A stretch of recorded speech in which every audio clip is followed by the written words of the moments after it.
students are reading your work and thinking about these issues and listening to this interview, how would you encourage them if they want to get involved in something similar? What's the process of getting involved? Because I think often people feel they'd like to do something, but they don't really know how. Yeah, I mean, it depends on some universities have sort of volunteering centres where you can go, but to be honest, in any city or town or urban area, there will be these types of groups and activities going on. So it's just about seeking them out, really, in what kind of area that you're interested in particularly, or what are the bigger issues for your area. So that might be more what you're going through at the moment in terms of climate and flooding. How can you help vulnerable communities at a time of acute need like at the present time? But it could also be more longer term issues around poverty and inequality in your community. So I think it's just about seeking out where those groups and activities are that in the areas that you're particularly passionate and driven about. But it can feel, I think that's one of the interesting things about being involved in this work, is that it can feel quite hard to begin with, to do that. But what you get from that is a massive range of life skills. So really, do encourage students to do that.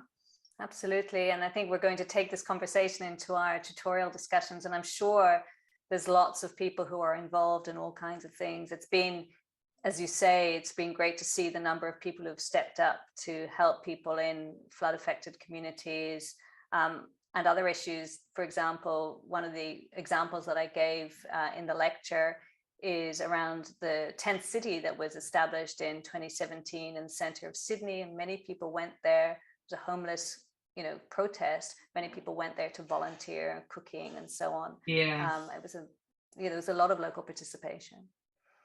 I think one of the things that I want this work on stigma to do, and to get you thinking about stigma and power, to get students thinking about that, is that when you do go, to offer volunteering or assistance to community activist projects, is to think about how helping doesn't, reproduce power. How do you challenge those power relationships so that, charitable approaches can sometimes reproduce the very othering forms of help that reproduce stigma. So it's thinking all the time about the language that you use, how you interact with others, and being attentive to, how people, different groups and people can be marginalized and stigmatized, and how do you actually do activism in a way that is alongside people,